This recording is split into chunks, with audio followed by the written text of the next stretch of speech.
দূর দূর, আর এসব ভালো লাগে না। আমি অবাক হয়ে সমককে জিজ্ঞাসা করি, কি হলো আবার সমক? সমক তার হাতে থাকা খবরের কাগজটা মুড়ে টেবিলের ওপর সেটা রেখে আমাকে বলে, কি আর বলি বলো তো পিথি, কাগজ খুললেই তো নারী নির্যাতন, কন্যা ভ্রূণ হত্যা আর শ্লীলতাহানির ঘটনা ভরে গেছে। এসব দেখতে কারো ভালো লাগে? আমি একটু মুচকি এসে বলি, কি করবে বলো তো ভাইয়া, সংবাদপত্রের মানুষদের তো কিছু করে পেটটা ভরাতে হবে, তাই নয় কি? আর তাছাড়া এটাই তো বর্তমান সমাজের অবস্থা ভাই। হ্যাঁ, ঠিকই বলেছো পৃথ্বী, কিন্তু চিন্তার বিষয় হলো এই নারীদের ওপর এই অত্যাচার মেনে নেওয়া যাচ্ছে না ভাই। সমাজকে এটা বুঝতে হবে যে সব নারী নিজের মায়ের বিভিন্ন রূপ। আমি এবার নিজের হাসি চাপতে না পেরে বললাম,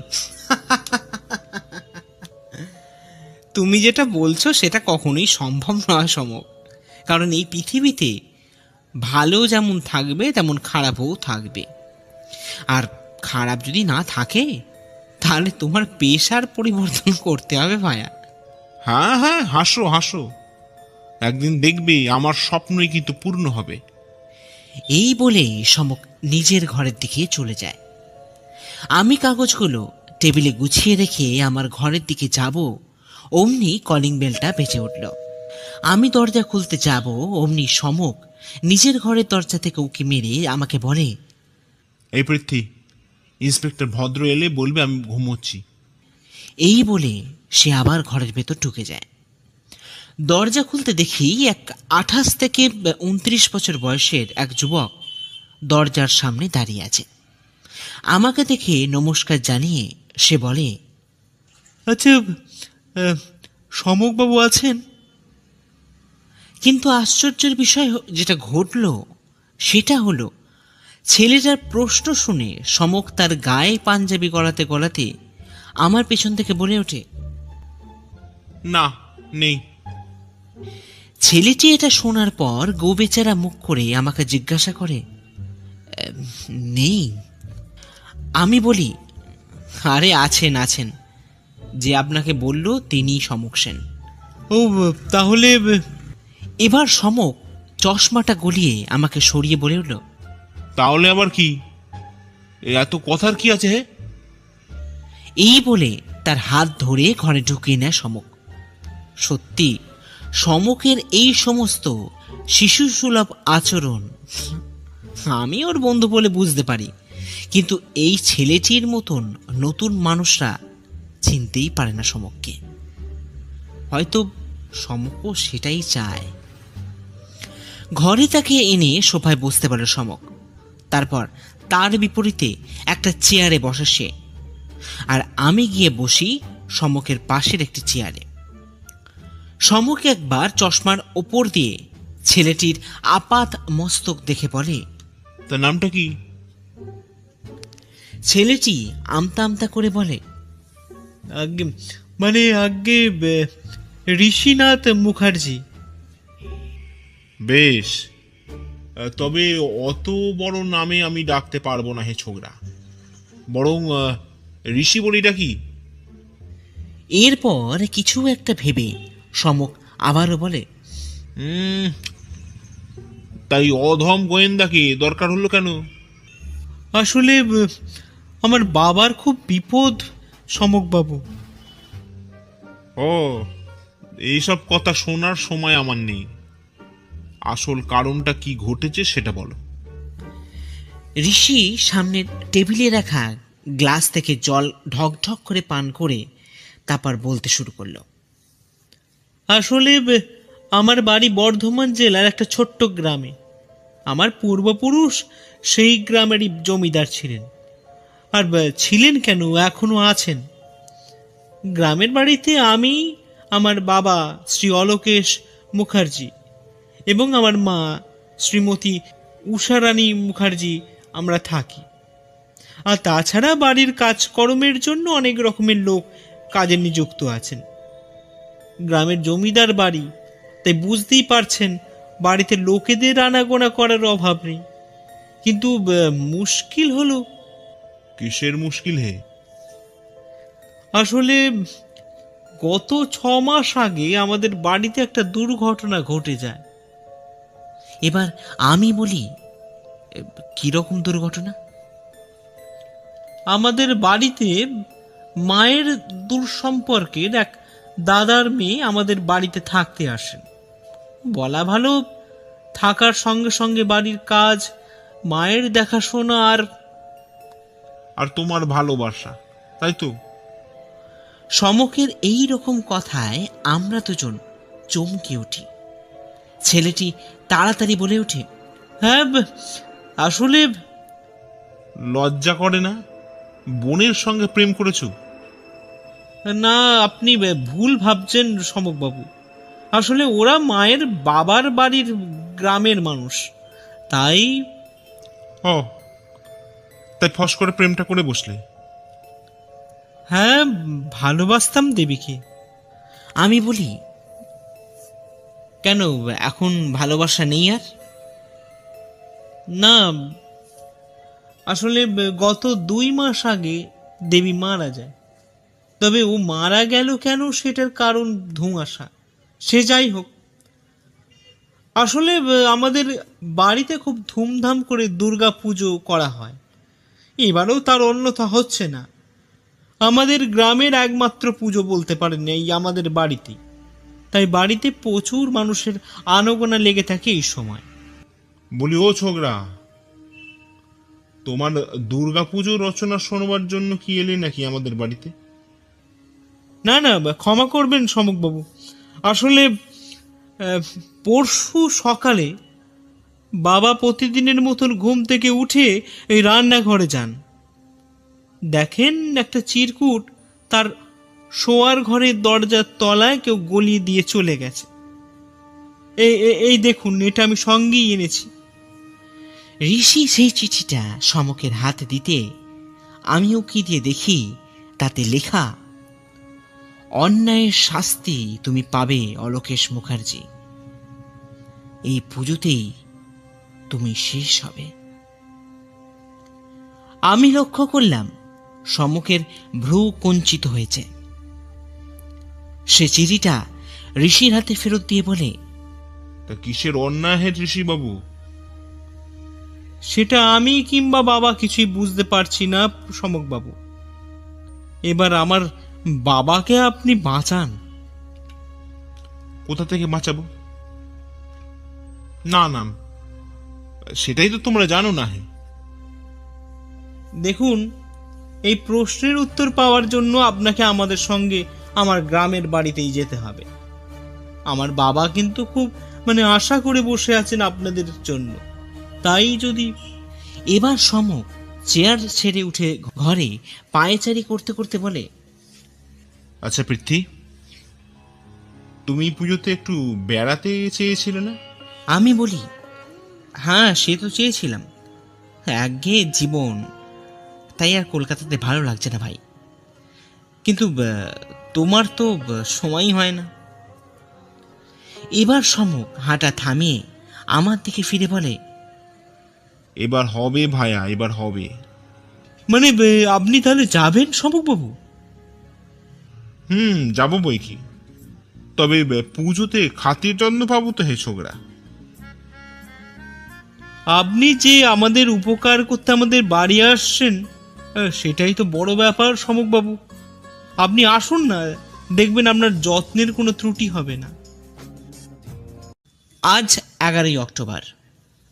আমি আর সমক রওনা দিলাম ঋষির বাড়ির উদ্দেশ্যে। যখন আমাদের গাড়ি ঋষিদের বাড়ির গাড়ি বারান্দায় পৌঁছালো, তখন দেখি 10টা বেজে গেছে। গাড়ি থেকে নামতে দেখি এই যে বিশাল ব্যাপার।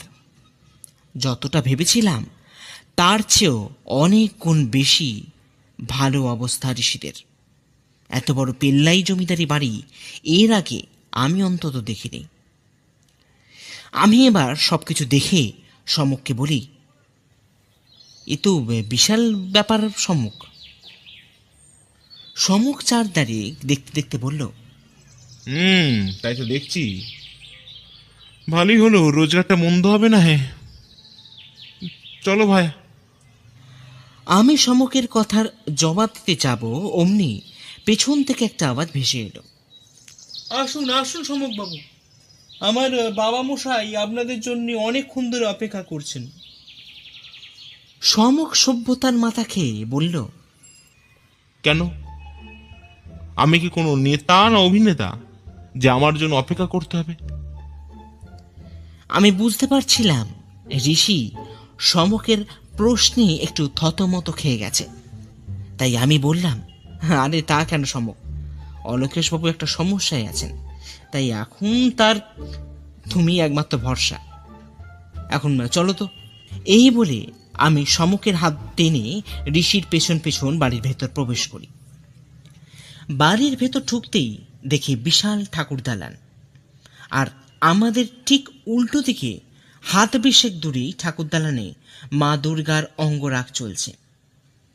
সমক একবার সেদিকে তাকিয়ে দাঁড়িয়ে যায়, তারপর প্রশ্ন করে, আচ্ছা ঋষি, আর তো মাত্র একদিন পুজোতে বাকি, কাল কি ষষ্ঠী, তার মধ্যে সবকিছু প্রস্তুত হয়ে যাবে?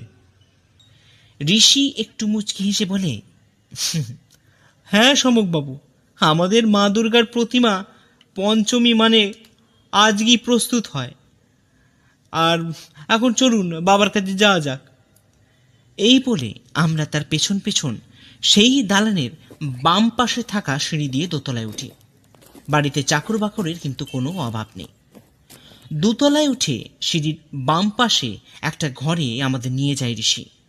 ঘরে ঢুকতে দেখি এক বয়স্ক ভদ্রলোক স্টাডি টেবিলের সামনে দাঁড়িয়ে একটা বই নিয়ে নাড়াচাড়া করছেন। বুঝতেই পারলাম ইনি হলেন তথাকথিত জমিদার অলোকেশ মুখার্জি। ঋষির ডাকে নিজের সম্বিত ফিরে পেয়ে ভদ্রলোক দেখেন আমাদের দিকে। ভদ্রলোকের চেহারায় যথেষ্ট জমিদারি ভাব প্রকাশ পায়।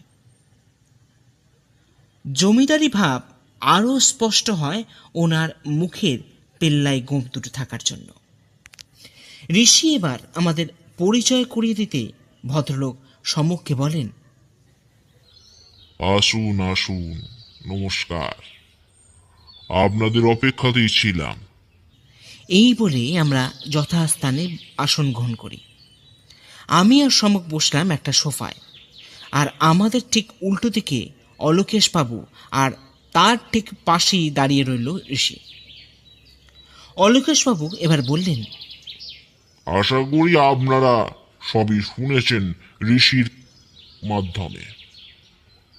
আসলে এই ব্যাপারটা নিয়ে আমি খুবই চিন্তিত এবং কি করব সেটা বুঝতে পারছিলাম না, তাই আপনাকে খোঁজ দিতে বলি।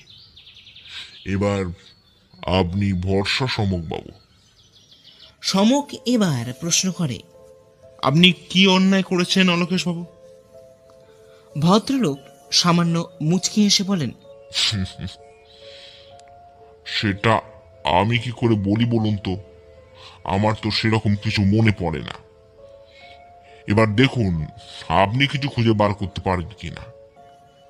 সেটা তো করবই, তবে আমি অন্যায়ের সঙ্গে কিন্তু আপোষ করি না। বেশ, আপনারা বরঞ্চ এখন নিজেদের ঘরে গিয়ে একটু বিশ্রাম নিন, তারপর না হয়। আমরা অলোকেশবাবুকে বিদায় জানিয়ে সেখান থেকে বেরিয়ে আবারও দোতলায় বারান্দায় বেরিয়ে আসি। এরপর ঋষি তিনতলার একটা ঘরে আমাদের নিয়ে আসে। সেখানে দুটো খাট, একটা আলমারি আর একটা টেবিল। সব কিছুই এত পরিষ্কার এবং যত্নশীল যে দেখলেই অবাক হতে হয়। ঋষি এবার বলে, মানে আচ্ছা সমকবাবু, এটা আপনাদের ঘর, আপনারা একটু রেস্ট করে নিন, পরে আপনাদের সঙ্গে কথা হচ্ছে। এই বলে সে সেখান থেকে চলে যায়। সম্মুখ এবার ঘরের জানলার সামনে দাঁড়িয়ে একটা সিগারেট ধরিয়ে বলে, পৃথ্বী, সব জট পাকিয়ে যাচ্ছে ভাইয়া। আমি বলি, হ্যাঁ সেই তো লাগছে। তাহলে এখন কোথা থেকে শুরু করবে সমক? সময়ের অপেক্ষা ভায়া, সময়ের অপেক্ষা। আর চারিদিকে মানুষদের লক্ষ্য করতে হবে। বলা যায় না কোথা থেকে কি ক্লু পাওয়া যায়। সেটা তো তুমি ঠিকই বলেছ, তবে শুরু কোথা থেকে করবে সেটা কি ভাবলে? দেখি, আপাতত বাড়িটা ভালো করে ঘুরে দেখতে হবে একবার। দুপুরে খাওয়া দাওয়া শেষ করে আমি, সমক আর ঋষি চলে আসি ঠাকুর দালানে প্রতিমার কাছে। সমক প্রতিমার দিকে তাকিয়ে বলে, আচ্ছা ঋষি, তোমাদের কত বছরের পুজো এটা? ঋষি বলে, মানে এই ধরুন 100 থেকে 120 বছর তো হবেই। এবার সমক ঋষির দিকে ফিরে বলে, তোমার মাকে তো দেখতে পাচ্ছি না ঋষি। ঋষি একটু থতমত খেয়ে বলে, আসলে মা কারোর সাথে দেখা করেন না সমকবাবু। এমনিতেই তার শরীর খুব একটা ভালো যাচ্ছে না আজকাল, তাই কিন্তু আমার তো কিছু প্রশ্ন করার ছিল নাকি?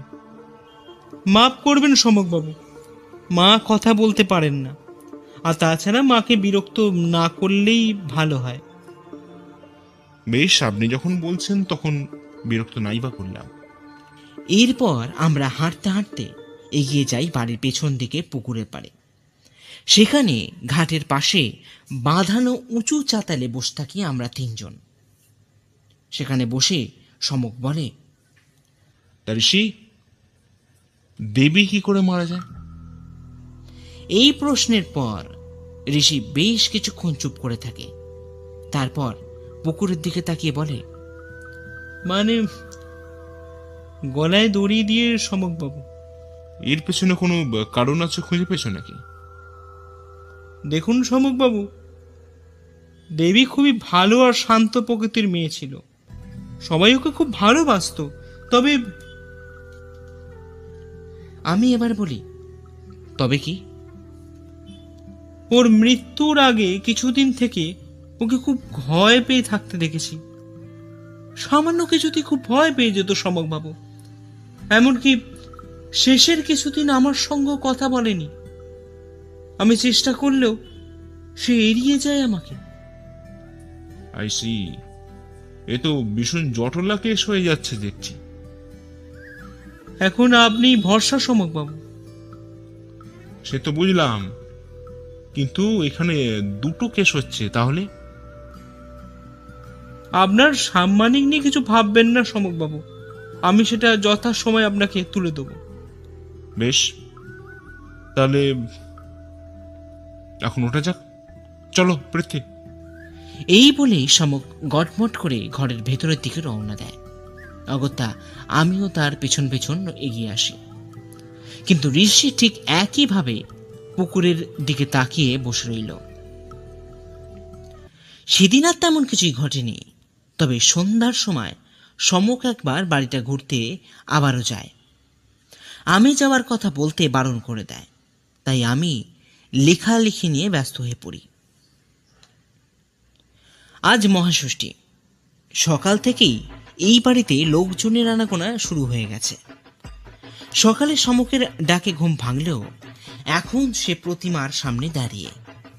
আমি তাড়াতাড়ি প্রস্তুত হয়ে সমকের কাছে চলে যাই। সত্যি একটা রাতের মধ্যেই প্রতিমার কাজ সম্পূর্ণ হয়ে গেছে। দেখলাম ঠাকুর মশাই বেলতলায় পুজো আরম্ভ করে দিয়েছেন। এবার আমি সমককে বলি, কি হলো সমক, কিছু উত্তর পেলে নাকি?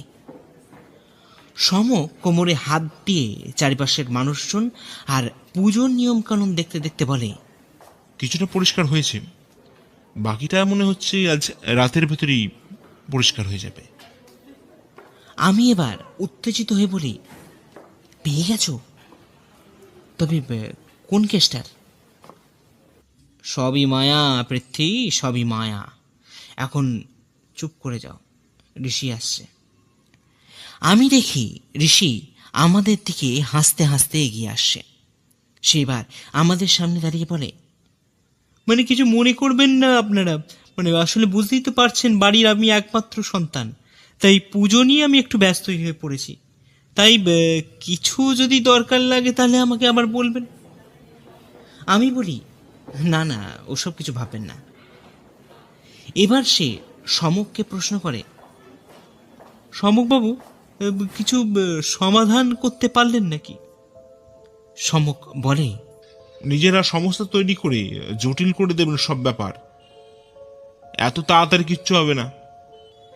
এই বলে সে সেখান থেকে চলে যায়। আমি ঋষিকে বলি, কিছু মনে করো না ভাই, আসলে ও একটু চাপেই আছে, তাই। এই বলে আমিও সেখান থেকে প্রস্থান করি। ঘরে ফিরে যাওয়ার পর আমি সমককে বলি, আচ্ছা সমক, ঋষির সাথে অমন ব্যবহার করা কি খুব একটা দরকার ছিল? সমক বিছানায় চিত হয়ে পায়ের ওপর পা তুলে পাখার দিকে চেয়ে বলে, ব্যবহার কি আর দেখলে হে পৃথ্বী, আসল ব্যাপার যখন দেখবে না তখন বুঝবে কত ধানে কত চাল।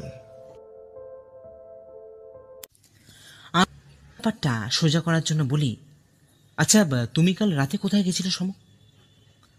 সমক প্রথমে আমার দিকে অবাক হয়ে তাকিয়ে থাকে, তারপর রহস্যময় একটা হাসি এসে বলে, এই বাড়িটা এক্সপ্লোর করতে দোস্ত। এক্সপ্লোর করতে?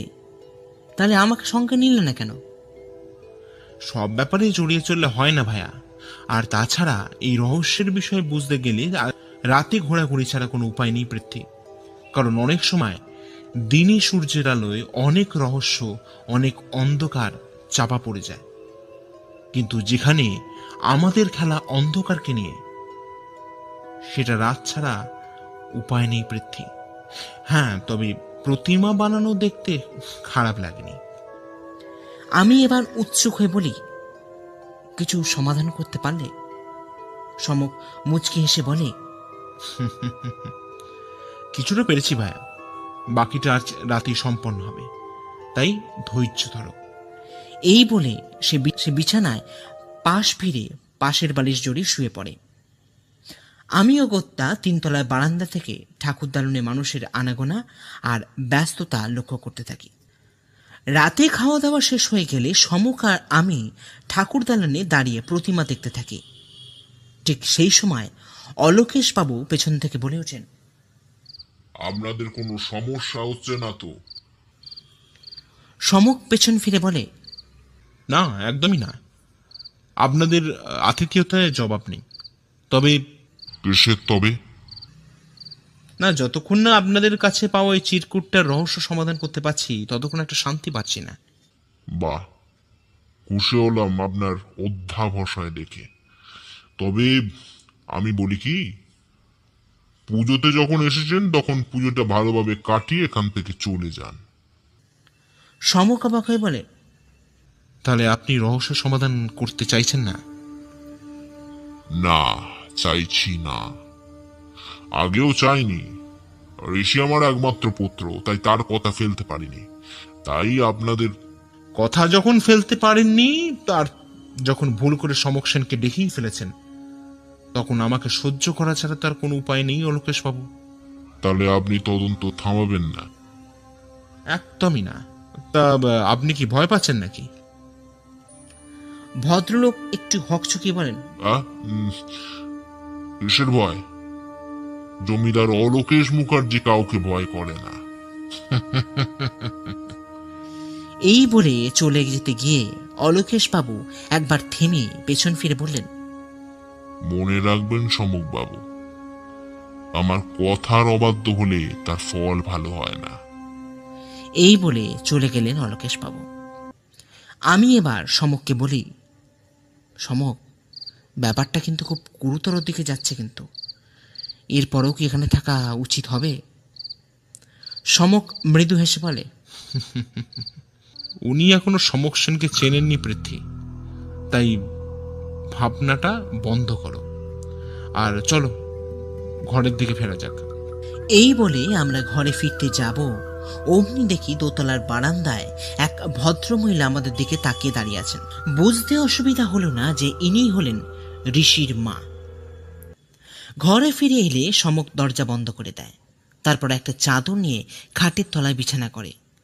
আমি অবাক হয়ে প্রশ্ন করি, এসব কি করছো ভাইয়া? খেলা হবে ভাইয়া, খেলা হবে, তাই একটু প্রস্তুতি নিচ্ছি। আজ রাতে আমরা খাটের তলায় শোবো, আর বিছানায় দুটো পাশ বালিশ রেখে চাদর উপর দিয়ে চাপা দিয়ে দাও, যাতে বোঝা যায় আমরা বিছানায় শুয়ে আছি। আমিও তাড়াতাড়ি সমকের কথা মতন কাজ শুরু করে দিই। তারপর সমক ঘরের দরজা খুলে দেয়, ঘরের আলো বন্ধ করে দেয়। এরপর আমরা খাটের তলায় বিছানায় শুয়ে পড়ি। এরপর যে কখন ঘুমিয়ে পড়েছি মনে নেই। হঠাৎ ঘুমটা ভাঙল একটা আওয়াজে। তখনও রাত্রি। দেখি দুজোড়া পা এগিয়ে আসছে বিছানার দিকে। আমি চেঁচিয়ে সমককে ডাকতে যাব, অমনি সমক তার হাত দিয়ে আমার মুখটা চেপে ধরে, ইশারা করে আমাকে কথা না বলতে বলে। আমি চুপ করে যাই। সমক যেটা ভাবছিল আজ রাতে আমাদের সঙ্গে ঠিক সেটাই ঘটছে। তারা একে একে ছোঁড়া নিয়ে আঘাত করতে লাগলো বিছানার ওপর রাখা পাশের বালিশের ওপর। সত্যি ভাবলে কাঁটা দিয়ে ওঠে গায়ে। যদি ওই জায়গায় আমরা থাকতাম তাহলে কি অবস্থা হতো। গর্বে আর সম্মানে আমার বুকটা সমকের জন্য ভরে গেল। বাকি রাতটা যে কি করে কাটলো তা বোঝানো যাবে না। ভোর রাতে আমার ঘুম লেগে যায়। পরদিন সকালে যখন ঘুম ভাঙে তখন দেখি সমক আমার পাশে নেই। সে গেল কোথায়? আমি এদিকে সেদিকে ফিরে তাকাতে দেখি একটা চিরকুট সমকের বিছানার পাশে রাখা আছে। সেটা খুলে দেখি তাতে সমক লিখে গেছে, আমি যতক্ষণে ফিরবো ততক্ষণ লুকিয়ে থাকবে। খেলার লাস্ট মিনিট চলছে পৃথ্বী, তাই সব সময় প্রস্তুত থাকবে। ঘড়িতে তখন সকাল 7টা বাজে। তলায় পুজো মণ্ডপের প্রস্তুতি দেখে মনে হয় কলা বউ স্থান সবাই গেলেন। আমি এখনো লুকিয়ে আছি খাটের তলায়। জানি না সমক কখন এসে আমাকে এখান থেকে উদ্ধার করবে। মনে সংশয় আর প্রাণের মায়া, ভীষণ অসহায় লাগছিল নিজেকে। শুয়ে শুয়ে এসব ভাবছি। ঠিক সেই সময় ঘরে আবারও কিছু লোক প্রবেশ করলো। আমার প্রাণটা ভয় শুকিয়ে যেতে লাগলো। কি করব আমি? এবার ওরা জানতে পেরে যাবে যে কাল রাতে খাটে আমরা কেউ শুইনি। আর যেটা ভাবলাম ঠিক সেটাই হলো। ওরা বুঝতে পেরে খবর দিতে বাইরে চলে গেল। আমি ঠিক করলাম চুপি চুপি কেটে পড়াই শ্রেয়। তাই খাটের তলা থেকে বেরিয়ে খুব সাবধানতার সঙ্গে ঘরের বাইরে পা রেখেছি। অমনি মাথার ওপর একটা সজোরে কিসের আঘাত লাগলো। আমি অজ্ঞান হয়ে পড়লাম। যখন জ্ঞান ফিরল তখন দেখি আমার সামনে 3জন গুন্ডার মতন লোক দাঁড়িয়ে আছেন। আমি কিছু বলতে যাব, অমনি পেছন থেকে একটা গলার আওয়াজ ভেসে এলো, তোমার বন্ধু কোথায় হে? আমি পেছন ফিরে দেখি অলোকেশ বাবু এক হাতে বন্দুক আমার দিকে তাক করে চেয়ারে বসে আছেন। আমি এবার বলি, আমি জানি না। ভালোই ভালোই বলে ফেলো হে ছোকরা, না হলে আমার বন্দুকের গুলির আঘাতে তোমার মৃত্যু অবশ্যম্ভাবী। বললাম তো আমি কিছু জানি না। বেশ, এবার ওপরে যাওয়ার জন্য প্রস্তুত হয়ে নাও। এরপর অলোকেশ বাবু মা দুর্গার কাছে করজোড়ে প্রণাম করে বললেন, মা, এই অবোধ শিশুকে ক্ষমা করিস মা। জয় মা। আমি একটু সাহস জুগিয়ে বললাম, সমক সেন নিজের বন্ধুকে একলা ফেলে চলে যায় না অলোকেশ বাবু। আমাকে মারার পর পরের গুলিটা আপনি আপনার জন্য রেখে দেবেন, কারণ সমক আপনাকে ছাড়বে না। এরপর অলোকেশ বাবু আমার কপালে বন্দুক ঠেকিয়ে যেই ট্রিগার চাপবেন অমনি একটা গুলির আঘাতে অলোকেশ বাবুর হাত থেকে বন্দুকটা ছিটকে পড়ে যায়। আমি মুখ ঘুরিয়ে দেখি সমক সদর দরজার সামনে দাঁড়িয়ে আছে, আর তার সঙ্গে আছে পুলিশ। সমকে বা অলোকেশ বাবুর দিকে বন্দুক তাক করে বলে, অলোকেশ বাবু, আপনি ঘুঘু দেখেছেন কিন্তু সমক সেনকে দেখেননি। খুব বড় কথা বলছিলেন না? আপনার লজ্জা লাগে না একটা বাচ্চা মেয়েকে? সমকের পেছনে ইতিমধ্যে কলাবউ কাঁধে নিয়ে উপস্থিত হয়েছেন ঋষি। সে এবার অবাক হয়ে বলে, মানে এসব কি হচ্ছে সমক বাবু? আর বাচ্চা মেয়ে মানে? আপনি প্রথমে কলা বউকে যথাস্থানে রাখুন, তারপর সব গুছিয়ে বলছি। এখন ঠাকুরদালানি সমক, আমি, ইন্সপেক্টর সাহা, অলোকেশ বাবু, ঋষি আর 2জন কনস্টেবল বসে আছেন। সমক এবার মা দুর্গাকে প্রণাম করে বলতে শুরু করে। জয় মা, আমাকে সাহস দাও মা। আসলে ঋষি, এখন যে কথাগুলো তোমাকে আমি বলবো সেগুলো অত্যন্ত ঘৃণ্য আর লজ্জাজনক, তাই বাকি লোকেদের বার করে দিয়েছি এখান থেকে। তুমি আমাকে অলোকেশবাবুর দেওয়ার অযাচিত একটা চিরকুট রহস্যের সমাধান করতে দাও। কিন্তু এখানে আসার পর যা জানতে পারি তারপর ভাবছি এখানে না এলেই ভালো করতাম। ঋষি এবার অবাক হয়ে বলে, মানে কেন সমকবাবু? হঠাৎ করে এরকম কথার মানে কি? আপনার প্রেমিকা তো অন্তঃসত্ত্বা ছিল, সেটা আপনি জানতেন না? ঋষিকে দেখলাম মুখটা নিচু করে বসে থাকতে। তারপর বলে, হ্যাঁ, কিন্তু বাবার সাথে এই কেসের কি সম্পর্ক সমকবাবু? আছে আছে, কারণ দেবী আপনার বাবার সন্তানের মা হতে চলেছিলেন ঋষি। ঋষি চেয়ার ছেড়ে দাঁড়িয়ে বলে, মানে কি সব বলছেন সমকবাবু? আপনার মাথা ঠিক আছে তো? আছে আছে, আপনি এবং আপনার বাবা একটা নিরীহ মেয়েকে যেভাবে অত্যাচার করেছেন তার শাস্তি ফাঁসি হওয়া উচিত। কিন্তু দিনের শেষে আপনি অন্তত তাকে বিয়ে করার আশ্বাসটুকু দিয়েছিলেন। কিন্তু অলোকেশবাবু দিনের পর দিন ওই বাচ্চা মেয়েটার সম্মান হরণ করেন, তাকে তিলে তিলে নরক যন্ত্রণার দিকে ঠেলে দেন। অবশেষে একদিন জানতে পারেন যে দেবী মা হতে চলেছেন, তাও আবার আপনার বাবা অলোকেশ মুখার্জির ঔরসে। এটা শোনার পর অলোকেশবাবু নিজেকে ধরে রাখতে পারেন না এবং খুন করেন ফুটফুটে একটা মেয়ে দেবীকে। কিন্তু এসব কথা আপনি জানলেন কি করে? আপনার মায়ের থেকে। উনি সব কিছু জানতেন, কিন্তু স্বামীর অত্যাচারে স্বীকার করতেন না, তাই মুখ বন্ধ করে রেখেছিলেন। এবার সমক অলোকেশ বাবুর দিকে ফিরে বলে, আপনার লজ্জা করে না একটা কন্যা সম মেয়েকে মৃত্যুর দিকে ঠেলে দিতে? আপনি তো তার পিতার সম। আপনি কি করে তাকে আপনার রসনা তৃপ্তির অঙ্গ করে নিলেন? ছি!